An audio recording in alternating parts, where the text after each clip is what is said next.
Terve! Tuossa joku viikko sitten kävin tässä Suovuoressa Muuratsalossa ja olipahan hieno paikka. Nytpä polkasin sitten polkupyörällä ja rinkka on selässä, rinkassa yöpymisvälineet ja riippumatta yöpyminen eka kerta suunnilleen 10 vuoteen. Nyt ei muuta kuin liikkeelle. Katsotaan se polku mikä viimeksi löytyi, niin siitä ylös ja sitten leiripaikkaa ehtimään.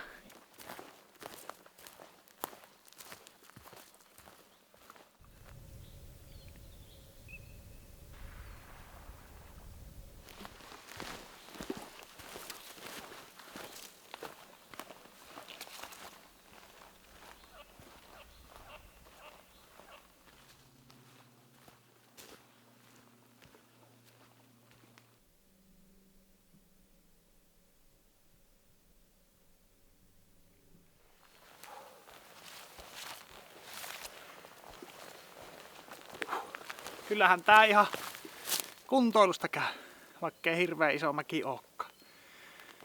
Joo, eli tuossa jossain oli, viime reissulla oli sitä ruokaa tekemässä. Siinä on se tulipaikka, epävirallinen.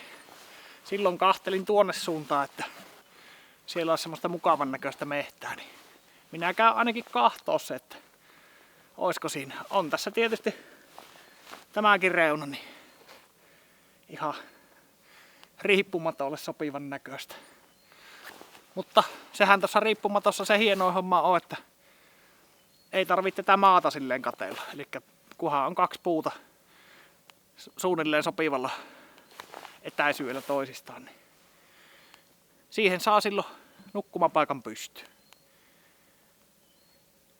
Joo, hiljasta on. Linnut laulelee.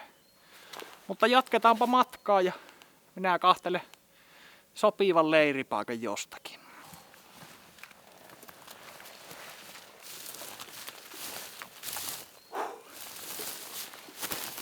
Tuossa olisi mukavan näköistä, vähän avoimempaa mehtää. Minä tajan sinne suunnata.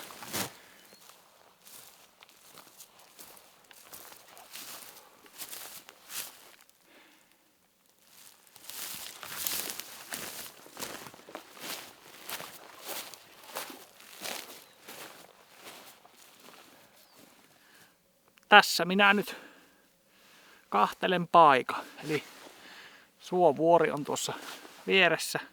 Tämmönen mukava aukea paikka. Tässä kun rauhakseltaan istuu, niin voi nähdä vaikka kauriita.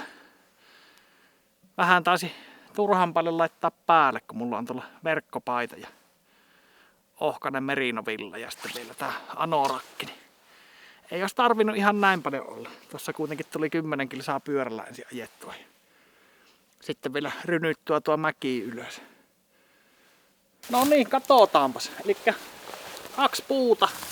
En muista yhtään mikä tuo etäisyys on hyvä, mutta uskoisin, että tähän kyllä on ihan hyvä laittaa.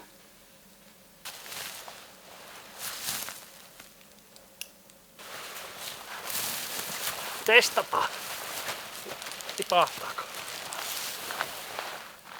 Joo.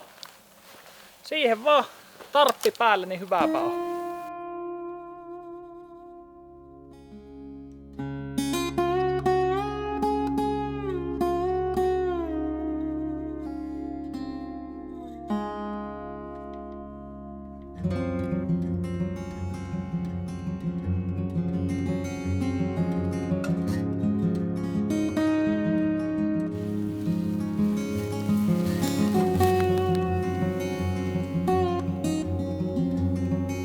Joo, saa nähdä miten tää underblankettiviritys sitten toimii. Mä nyt luulisin, että se kyllä lämmön pitää, mutta se on tosiaan 0 astetta luvannut ensi yöksi, niin saa nähdä sitten. Mä tuskin tässä nyt hengiltä palellutaan. Että täytyy vielä illan mittaan säädellä silleen, että se on varmasti hyvä. En tiedä sitten, onko keskelle hyvää laittaa vai jalkopäähän vai pääpuolelle. Olettaisin, että keskiruumissa oltava kaikista lämpöisin. Täytyy mennä sitten vaikka vähän kippuralle, jos rupeaa jalkoja palelemaan. Mä uskon, että tää toimii ihan hyvin. Ainut, että jos tää on liian kireellä, niin sittenhän se ei lämmitä. Mutta mä uskoisin, että se sen verran joustaa tuolta. Joustonarut on molemmissa päissä. Niin se ei niinku puristu kasaan tuo eriste. Mikäs täällä roikkuessa? Mä tässä vähän aikaa jo lepäilin, niin meinasin jo nukahtaa. Niin lämpöinen ja jotenkin tuuleton ilma, että oikein on hyvä olla. Täytyy vähän sapuskaa tehdä ennen kuin ihan unille rupeaa.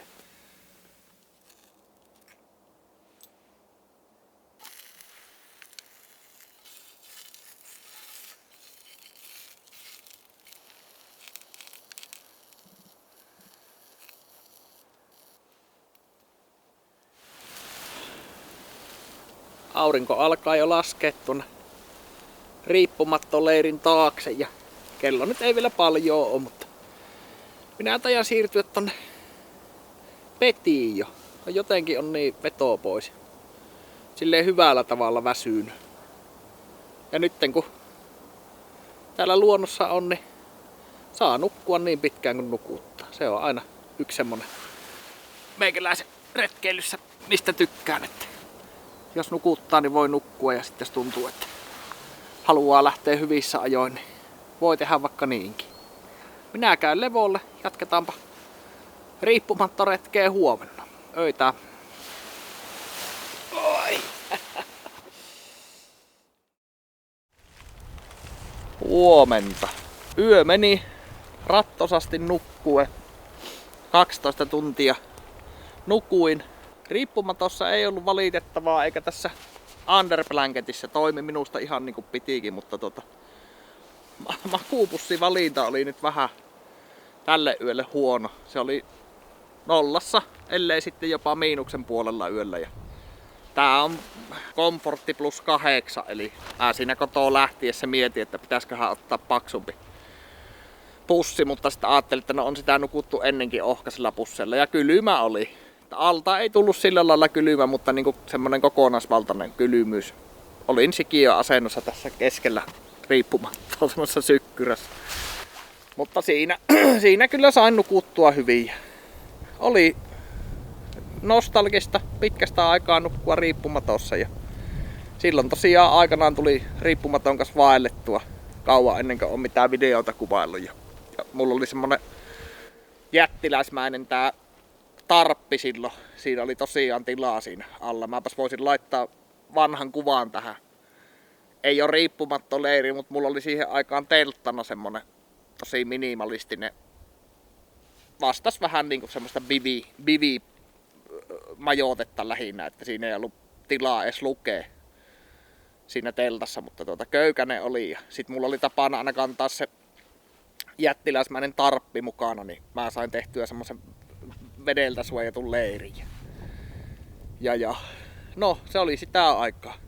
Yöstä on nyt selvitty, niin nyt olisi aika ruveta aamupalan laittoon ja ihan yksinkertaista kuppinuudelia, että mulla on tapana aika minimalistinen on tuo ruoka, mitä mä syön. Mä oon sitä paljon miettinyt, kun toiset sitä naureskelee jotenkin tai ihmettelee noita pussiruokia ynnä muita, niin minä on, vaikka en oo stoalainen enkä kyynikko, mutta varsinkin retkillä, niin se ruoka on polttoainetta, että se nautinto tulee siitä itselle siitä syömisestä, ei tarvii olla mitään kovin kummosta. Tykkään toki hyvästä ruoasta, en sitä sano, enkä moiti ketään, joka kantaa hyviä ruokia mukanaan, mutta meitä on monenlaisia meitä ihmisiä ja monenlaista näkökulmaa asioihin, niin sitä varten ite noita pussiruokia ja arvostan pitkillä vaelluksilla sitä keveyttä ja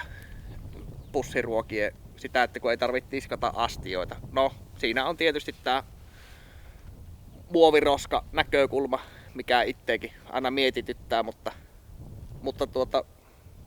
se on jostakin on tingittävä. Ei. Nyt menee niin filosofiseksi jo, että ruvetaanpa ruoan laittoon.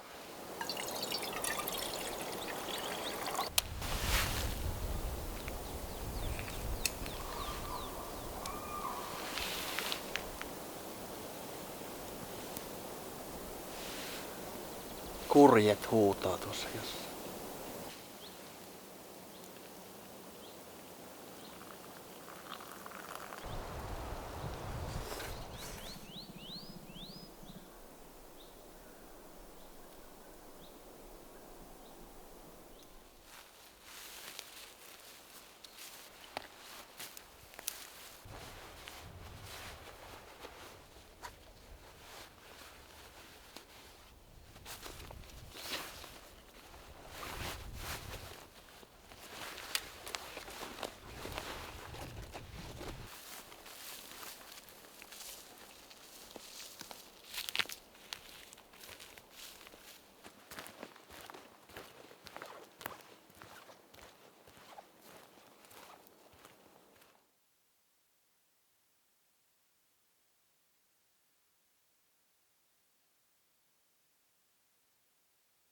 Tosi hienon näköistä seutua kyllä on tässäkin. On tämmösiä kallioreunoja tässä. Tää polku nyt ilmeisesti, jos lähtisi tuonne päin, niin menee siihen Suovuoren niille kallioille.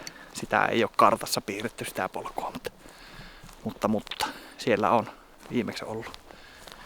Joo, ja keloja on täällä ja on kyllä hienon näköistä ja hiljasta. Mutta paljon kuljettu polku on, että varmasti ihmiset paljon täällä kyllä liikkuu. Joo, matka ei tosiaan pitkä ole. Varmaan alle kilometri on siihen Velakallion lammelle. Siitähän ei sitten pyörällä ole paljon mitään. Mutta jatketaan pikkuhiljaa, katsellaan mitä täällä näkyy.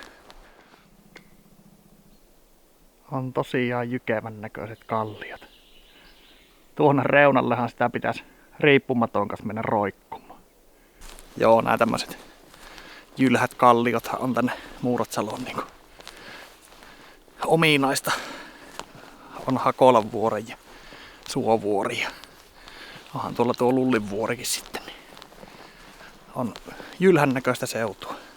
Polulla äsken kulin, niin en kerennyt videolle saada. Siinä oli 3 sepelkyyhkyä. Ne oli liekkö sitten kutuu puuhissa. Yöllä ne kuului huhuileva. Ja aamulla tossa kun ekan kerran heräsin, niin siinä oli teeretkin vielä soitimella. Ryysti lusikasta teeri siellä.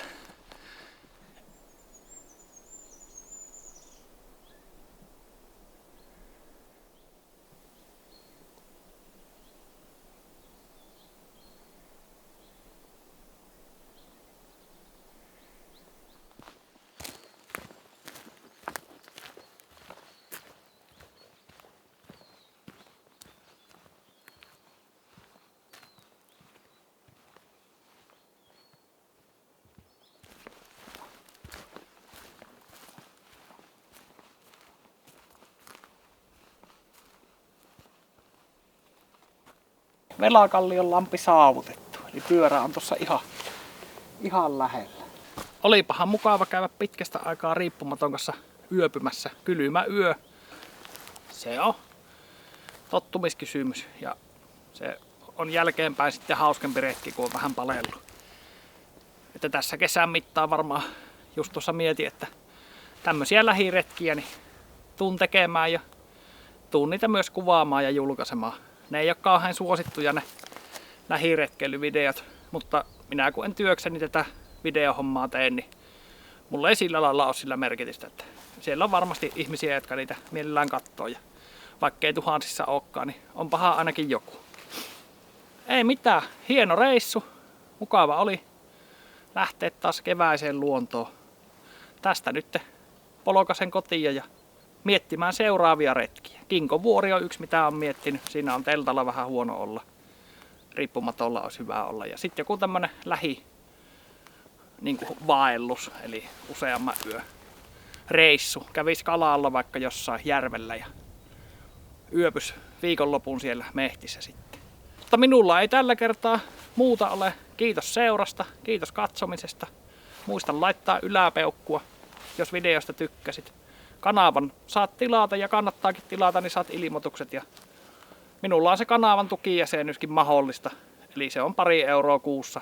Sillä tuet meikäläisen retkiä, mutta se ei ole mikään pakollinen.